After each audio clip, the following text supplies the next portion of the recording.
लोकतंत्र के इस पर्व में युवाओं की एक महत्वपूर्ण भागीदारी है और आज यहाँ पर अग्रसेन भवन त्रिनगर में युवा मतदाता जुट रहे हैं। चांदनी चौक लोकसभा क्षेत्र के बीजेपी के प्रत्याशी परवीन खंडेल यहाँ पर कुछ पहुँचेंगे। क्या नाम आपका? करीना। करीना, क्या पढ़ती हैं आप? हाँ जी। अच्छा, मुझे ये बताइएगा कि आप यहाँ पर वोट डालेंगी इस बार पहली बार? हाँ जी, ऑफ कोर्स डालेंगे। कैसे देखती हैं आप देश की राजनीति को? किस आधार पर वोट करेंगी आप? मैं ये तो नहीं पूछूंगा कि किसको देंगी, लेकिन आप किस आधार पर सोचकर वोट करेंगी? मतलब जो भी कंट्री की डेवलपमेंट हो रही है उसके हिसाब से ही वोट दिया जाएगा। मतलब अगर प्रीवियस ईयर्स से देखते आए तो कंट्री की बहुत ज़्यादा डेवलपमेंट हुई है। अगर हम मतलब टेक्नोलॉजी के हिसाब से भी देख के आए और अगर मतलब जैसे लोकल वेंडर्स वगैरह है उनके पास अब यूपीआई वगैरह का बहुत ज़्यादा यूज़ होने लग गया है, जो कि बहुत अच्छी बात है अगर एक मतलब डेवलपिंग कंट्री के अंदर ये सब चीज़ें होती हैं। सामाजिक न्याय का बड़ा मुद्दा है, आज़ादी के बाद से भी ये मुद्दा बन रहा है। आपकी नज़र में सामाजिक न्याय, सोशल जस्टिस क्या है?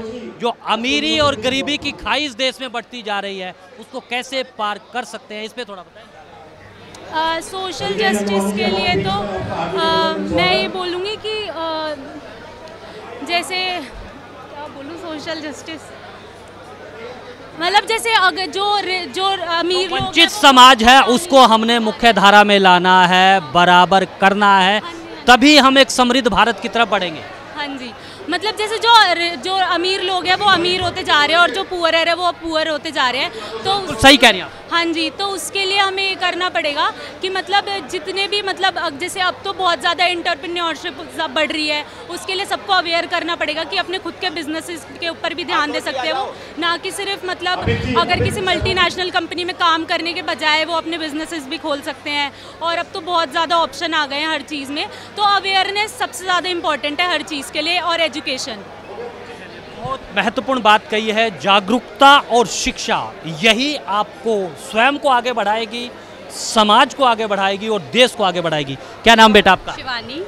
शिवानी, क्या करती हैं आप? मैं जॉब करती हूँ इंडिगो एयरलाइंस में एज अ कैबिन क्रू। अच्छा, आपकी सरकारी नौकरी है या प्राइवेट है? प्राइवेट है, इंडिगो प्राइवेट कंपनी है। इंडिगो प्राइवेट कंपनी है, ठीक है। मेरा सवाल पूछने का इसलिए था कि एक बहस चल रही है देश में कि सरकारी नौकरियां नहीं मिल रही हैं, विपक्ष लगातार बात करती हैं। आप क्या देखती हैं कि एक सरकारी नौकरी महत्वपूर्ण है या फिर स्वयं को खड़ा करना, 10 लोगों को रोजगार देना? किस सोच को आप मानती हैं? मुझे लगता है दोनों ही इम्पोर्टेंट है। अब डिपेंड करता है कि आप अगर सरकारी नौकरी देखा जाए तो वो ऐसा नहीं है कि वो नहीं है, वो है, हर एक फील्ड में है। और प्राइवेट नौकरी जैसे मैं कर रही हूँ वो भी है, ऑब्वियसली ऐसा नहीं है कि नहीं है, बट जो मात्रा पहले थी सरकारी नौकरी थी उसके हिसाब से थोड़ा सा डिफरेंस आया है अभी। आप कैसे देखती हैं मोदी के 10 साल को? बहुत ज़्यादा ड्रास्टिक चेंज आया ऑब्वियसली इन इंडिया, और इतना एक्सपेक्टेड नहीं था पहले जितना हमने, जैसे इंडिया पहले और अभी afterwards, it's a big huge difference and there is a drastic change in the environment also. And if you talk about the difference between like rich और, अगर आपने अभी बोला कि गरीब और अमीर, तो हमारी जो ऑब्वियसली मोदी जी हैं वो चीज़ को बैलेंस करने की कोशिश कर रहे हैं। गरीबों को भी इतनी अपॉर्चुनिटीज़ और इतनी प्रिविलेज दे रहे हैं वो कि वो इक्वलाइज हो जाए। So I think this is very important and this very nice. आपको कोई एक ऐसी चीज़ लगती है कि जो लगता है कि भारत को विकसित भारत होने में रोक सकती है? एक तरफ जाति की बात मैं कर रहा हूँ, जाति का भी एक बड़ा मुद्दा बन गया है, जाति जनगणना का भी मुद्दा बन गया है। आप क्या चाहती हैं कि जो सामाजिक कमजोरियाँ हैं उसको कैसे दूर किया जा सकता है, कुछ बता सकते हैं आप? सर उसमें तो ये है कि इक्वलाइज करना पड़ेगा as compare to job.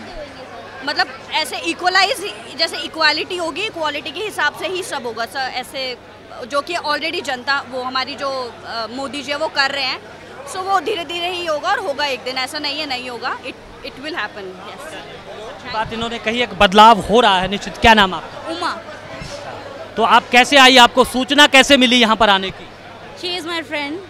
Then they tell me कि चल रहे हैं, मैंने चलते हैं क्योंकि टाइम निकालना पड़ता है। अगर कहीं जा रहे हैं, इसने बोला तो चल ले, मैंने टाइम निकाला, मैं इसके साथ आई। वोट करेंगी आप? हाँ जी बिल्कुल।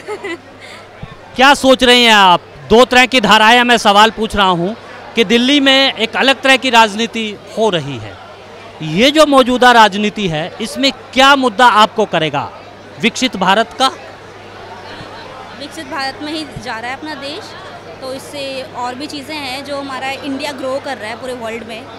मतलब दिख रहा है वो चीज़, इकोनॉमी हमारी ग्रो कर रही है, इवन लोगों से पहचान बन रही है। मोदी जी क्या कर रहे हैं कि सब जगह जा रहे हैं, अपनी वो बना रहे हैं हमारी इंडिया की, तो उससे हमारी इंडिया को भी मतलब इमेज अच्छी बन रही है।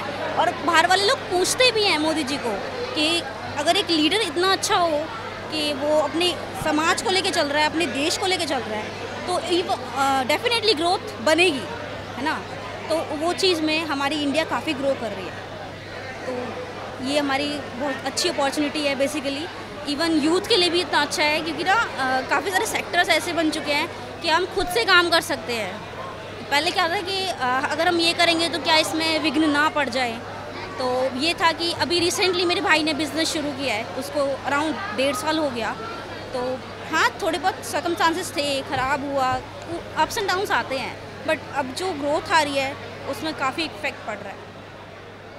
चलिए, बहुत अच्छी बात इन्होंने कही है कि बदल रहा है भारत, और उसमें जो रोजगार करने के साधन हैं वो भी लगातार बढ़ रहे हैं। चलिए, एक तरफ हम आगे बात करते हैं। नारे लगातार गूंज रहे हैं और आप देख रहे हैं कि किस तरह से। चलिए, क्या नाम आपका? आप कृष्ण भक्ति करती हैं? आप कृष्ण भक्त हैं? आप वृंदावन जाती हैं? पहली बार वोट बने आप?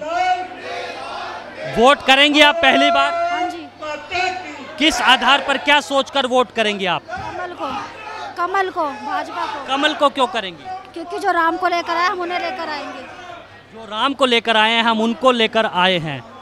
एक क्या लगता है कि आप पर एक जो बात कही जा रही है कि जाति आरक्षण की बात भी उठ रही है कि आरक्षण खतरे में है, संविधान खतरे में है, इस तरह का भी एक नैरेटिव लगातार विपक्ष कर रहा है, इसमें कितनी सच्चाई आपको लगती है?